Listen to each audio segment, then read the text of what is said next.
Buletin Didik 7 September bersama saya Syafri Izan Wahab. Assalamualaikum dan salam hormat. Ujian penilaian kelas KAFA UPKK bagi calon tahun 2020 dan 2021 yang dijadualkan pada 4 hingga 7 Oktober depan ditangguhkan ke tarikh baru iaitu 15 sehingga 18 November depan. Menteri di Jabatan Perdana Menteri Hal Ehwal Agama Idris Ahmad berkata, keputusan itu mengambil kira situasi semasa serta ulasan Kementerian Kesihatan, Kementerian Pendidikan dan Majlis Keselamatan Negara MKN. Beliau menerusi kenyataan media berkata, penangguhan itu bagi memastikan keselamatan dan kesihatan murid terjamin selain pusat peperiksaan melakukan persiapan secukupnya. Pihaknya juga optimis dengan usaha kerajaan ketika ini untuk menuju sasaran imuniti kelompok, turut membuat ketetapan hanya petugas peperiksaan yang mendapat 2 dos lengkap vaksin sahaja dibenarkan untuk bertugas di semua pusat peperiksaan. Justru Jabatan Kemajuan Islam JAKIM dengan kerjasama semua agensi telah menyediakan pelan tindakan demi memastikan UPKK dapat dilaksanakan dan berjalan lancar. 15 Ogos lepas, Menteri Kanan Pendidikan Datuk Dr. Razzie Jidin mengumumkan sesi persekolahan mula dibuka pada 3 Oktober secara berperingkat.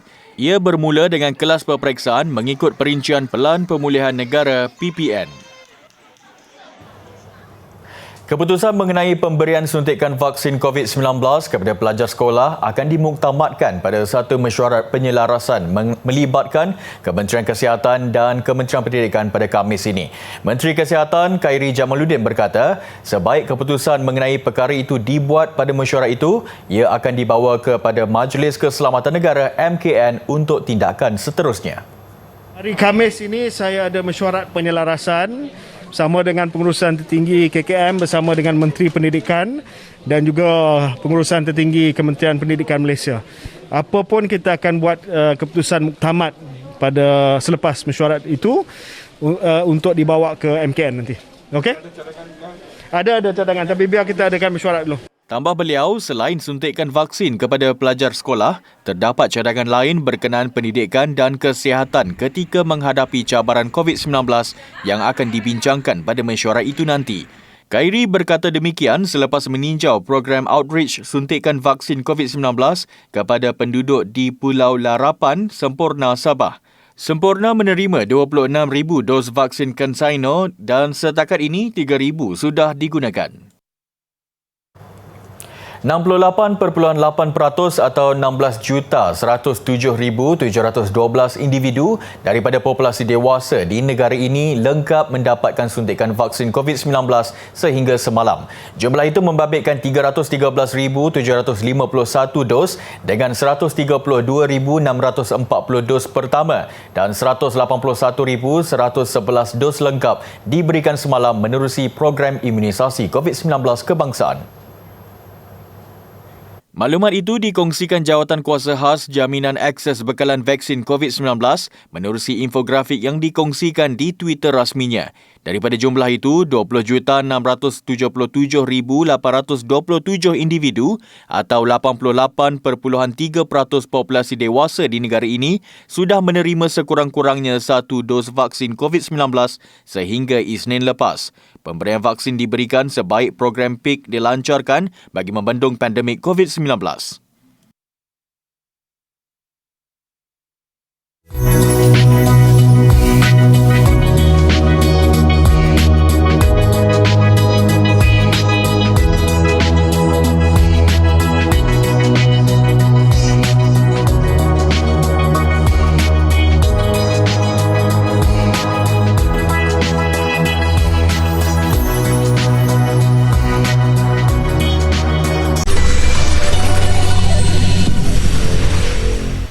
Kumpulan Wang Simpanan Pekerja KWSP dan Grab Malaysia menandatangani Memorandum Persefahaman MOU bagi menggalakkan pemandu dan penghantar mereka menabung untuk simpanan persaraan melalui program iSaraan. Ia melibatkan ahli berumur bawah 55 tahun atau caruman sukarela bagi yang berumur 55 dan ke atas. Ketua Pegawai Eksekutif KWSP, Datuk Seri Amir Hamzah Azizan berkata, iSaraan adalah caruman sukarela yang membolehkan individu yang bekerja dalam ekonomi gig dan bekerja sendiri menabung untuk simpanan persaraan. Pencarum di bawah Aisaraan akan menerima insentif kerajaan sebanyak 15% berdasarkan jumlah caruman individu setahun sehingga maksimum RM250 setahun.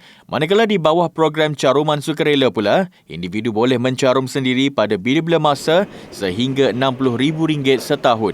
MOU ini adalah kesinambungan daripada MOU yang telah ditandatangani oleh kedua-dua pihak pada Ogos 2018.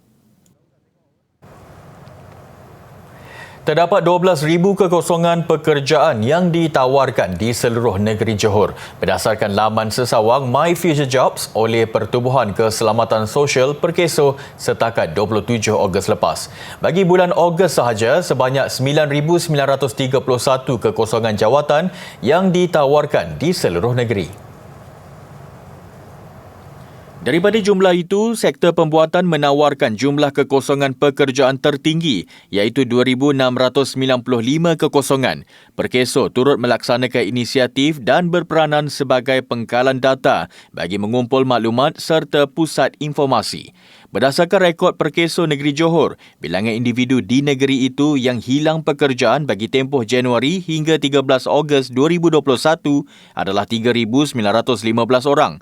Sektor pembuatan merupakan sektor yang menyumbang jumlah kehilangan pekerjaan yang tinggi melibatkan 1,278 orang. Bagaimanapun, komitmen tinggi kerajaan negeri dalam menjayakan program imunisasi COVID-19 kebangsaan untuk mencapai imuniti kelompok dilihat telah memberi harapan baru dan kesan positif kepada kehidupan rakyat serta sosioekonomi negeri. Kerjaya dalam bidang farmasi merupakan antara bidang kerjaya yang paling popular di dunia. Namun tanggungjawab yang digalas itu bukanlah sesuatu yang perlu diambil ringan. Ini kerana ahli farmasi berurusan dengan ubat-ubatan sekaligus memastikan kesihatan masyarakat sentiasa terjaga. Ikuti pengalaman Fauzi Zakaria yang sudah berkecimpung dalam bidang farmasi lebih 24 tahun. Graduan ijazah dalam bidang farmasi dari University of Nottingham, United Kingdom ini mula berkhidmat sebagai ahli farmasi di bahagian regulatory selepas menjalani latihan selama setahun di Biro Pengawalan Farmaseutical Kebangsaan. Pada tahun 2007, Fauzi mendapat peluang bekerja di Copenhagen, Denmark selama lebih 3 tahun sebelum berhijrah ke Switzerland sehingga kini. Menurutnya, bidang farmasi mempunyai cabang yang luas termasuk bidang ujian klinikal, amalan perkilangan baik dan kualiti ujian klinikal. Bekerja sebagai seorang ahli farmasi, banyak juga cabaran sama ada bekerja di dalam negara ataupun di luar negara. Bergantung kepada bidang apa yang kita pilih setelah menjadi seorang ahli farmasi. Kita perlu keep up to date dengan pengetahuan berkenaan ubat-ubatan, berkenaan peraturan-peraturan semasa yang melibatkan ahli farmasi dan juga bidang ubat-ubatan. Ini amat penting kerana kita banyak ubat-ubatan baru yang masuk ataupun dicipta oleh syarikat-syarikat farmaseutika. Dan sekiranya bekerja di terutamanya di hospital ataupun di farmasi community perlu memiliki pengetahuan yang terkini. Lebih 12 tahun menetap di luar negara, pelbagai cabaran dihadapi namun memberi kepuasan tersendiri buatnya. Bagi pelajar yang memasang impian untuk menjadi ahli farmasi, mereka perlu membuat kajian rapi mengenai bidang itu terlebih dahulu. Pertamanya kita perlu faham apa itu bidang farmasi dan apa itu peranan seorang ahli farmasi yang berdaftar. Banyak salah faham di kalangan masyarakat. Ahli farmasi ini hanyalah seorang yang duduk di belakang kaunter di hospital ataupun di farmasi di kedai, dan pesakit ataupun pembeli datang beli ubat dan ahli farmasi ini akan bagi ubat dekat pembeli. Itu tak salah, tapi itu bukanlah sahaja kerja sebagai seorang ahli farmasi yang berdaftar. Dalam pada itu, syarat-syarat untuk memohon bidang farmasi di peringkat universiti juga perlu diketahui para pelajar bagi memudahkan proses persiapan.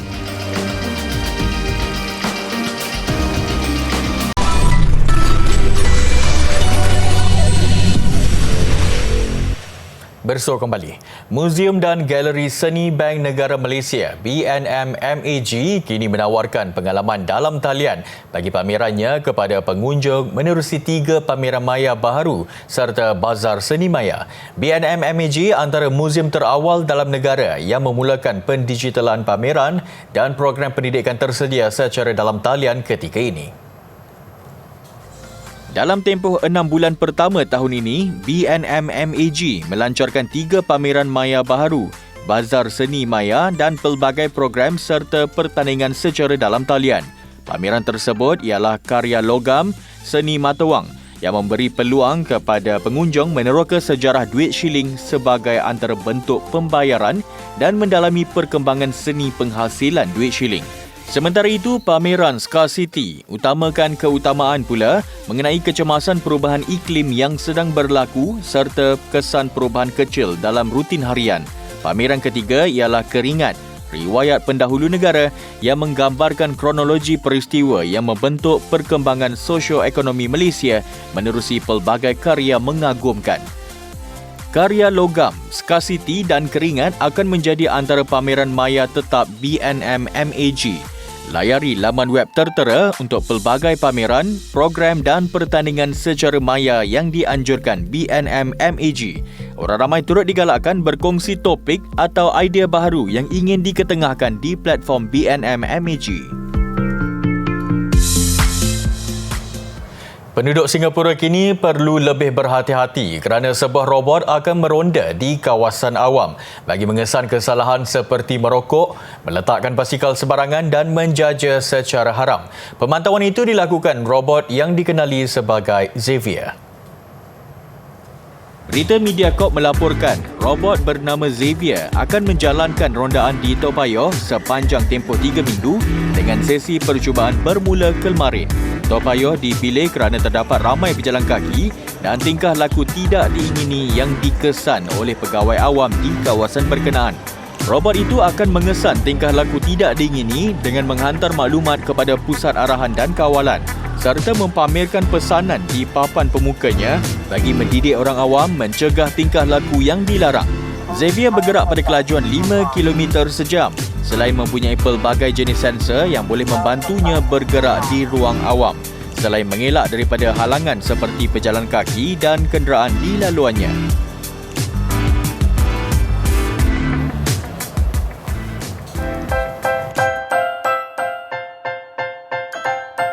Donald Aloysius Marmaduke Stephens atau lebih dikenali sebagai Tun Muhammad Fuad Stephens adalah Ketua Menteri Sabah pertama dan ketiga selepas negeri itu menyertai Malaysia.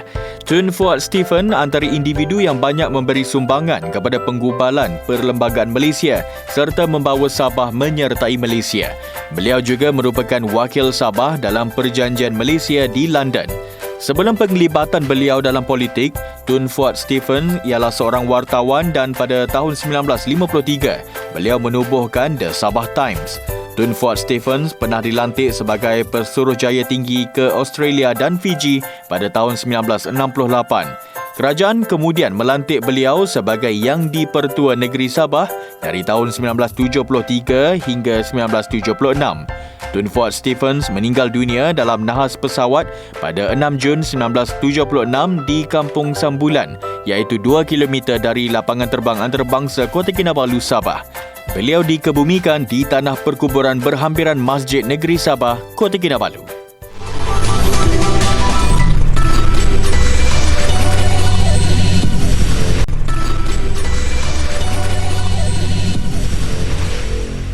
Ke laporan sukan. Selepas berakhirnya Sukan Olimpik dan Paralimpik Tokyo 2020, Majlis Sukan Negara MSN mula mendapatkan laporan daripada jurulatih dan pegawai yang terbabit untuk tujuan postmortem. Berdasarkan laporan yang diterima, MSN akan mengadakan bengkel dengan Persatuan Sukan Kebangsaan NSA yang terlibat. Bagi sukan Paralimpik yang baru menutup tirai pada Ahad lepas, proses itu dijangka bermula selepas pegawai dan jurulatih yang terlibat selesai menjalani kuarantin wajib 14 hari. Menurut Ketua Pengarah Majlis Sukan Negara MSN, Datuk Ahmad Syapawi Ismail, Jawatan Kuasa Penilaian dan Penambahbaikan Olimpik dan Paralimpik Tokyo 2020 akan melihat hasil laporan dan maklum balas yang diberikan oleh pihak berkepentingan seperti MSN, NSA, Institut Sukan Negara ISN, Majlis Olimpik Malaysia MOM dan Majlis Paralimpik Malaysia MPM. Sebagaimana yang dimaklumkan Menteri Belia dan Sukan, Datuk Seri Ahmad Faizal Azumu semalam, jawatan kuasa terbabit dipengerusikan Ketua Setiausaha Kementerian Belia dan Sukan KBS, Datuk M. Nur Azman Taib. Seterusnya, rumusan daripada jawatan kuasa akan dibentangkan kepada KBS untuk dijadikan panduan bagi perancangan menghadapi Olimpik dan Paralimpik akan datang. KBS juga akan memulakan program khas Olimpik dan Paralimpik daripada hasil dapatan kajian jawatan kuasa penambahbaikan program podium yang akan menjadi hala tuju kecemerlangan sukan dan pembangunan bakat ke arah 3 kitaran Olimpik dan Paralimpik akan datang, iaitu Paris 2024, Los Angeles 2028 dan Brisbane 2032. Di sebalik mengakui kecermelangan yang ditampilkan kontingen Paralimpik negara di Tokyo 2020, Menteri Belia dan Sukan Datuk Seri Ahmad Faizal Azumu turut menggesa perancangan awal menghadapi saingan mendatang dilaksanakan segera. Bahawa kita perlu bekerja keras kerana hampir 72% daripada 22 atlet kontingen Malaysia telah pun melewati umur melebihi 25 tahun. Dan keperluan mencari bakat baru untuk diketengahkan amatlah diperlukan supaya kita tidak menghadapi masalah pada Paralimpik 2028, 2032 dan seterusnya. Pada Tamasya Paralimpik Tokyo yang berakhir Ahad lalu, kontingen negara membaiki pencapaian Rio 2016 apabila membawa pulang 3 pingat emas dan 2 gangsa. Lebih manis, ia juga pencapaian terbaik sejak kali pertama Malaysia mengambil bahagian pada Tamasya Paralimpik di Jerman Barat 1972.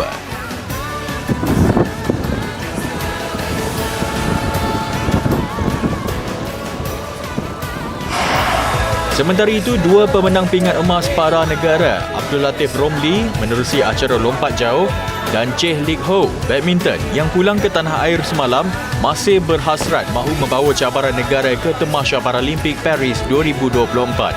Begitupun, segala-galanya bergantung kepada situasi semasa. Paris tu ada 3 tahun lagi. Saya akan timbangkan dululah. Lik Ho yang mengejutkan pemain nombor 1 dunia dari Indonesia, Deva Anri Musti, pada aksi final di Tokyo akan mencecah usia 36 tahun pada Tamasya Paralimpik di Paris nanti. Bagi Abdul Latif Romli, dia akan menjalani rawatan pemulihan bagi kecederaan pangkal peha yang dialaminya ketika melakukan lompatan keempat di Tokyo. Dan sebaik tamat kuarantin wajib 14 hari, dia bercadang bertemu ibu bapanya di kampung halaman. InsyaAllah kalau tak ada apa-apa masalah, kalau tak ada injury dalam waktu dan lepas kelayakan, saya akan cuba. Ini pula mengenai legenda bola sepak dunia Pele. Bekas pemain sensasi Brazil itu selamat menjalani pembedahan untuk membuang ketumbuhan yang dikesan di ususnya. Pele dimasukkan ke hospital sejak 6 hari lalu berikutan masalah kesihatan ketika menjalani rutin pemeriksaan. Menurut Hospital Sao Paulo, Pele didapati mengalami ketumbuhan di bahagian usus yang memerlukan rawatan dan pembedahan segera. Pele yang berusia 80 tahun kini sedang menjalani pemulihan dan dijangka akan berpindah ke ward biasa dalam tempoh 2 hari lagi. Pele sebelum ini memaklumkan tidak mengalami sebarang masalah kesihatan kritikal menerusi laman sosial media miliknya. Visual gelongsor air di kawasan pergunungan mengakhiri buletin didik malam ini. Saya Syafri Izan Wahab, salam hormat dan Assalamualaikum. Jumpa lagi.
TV KPM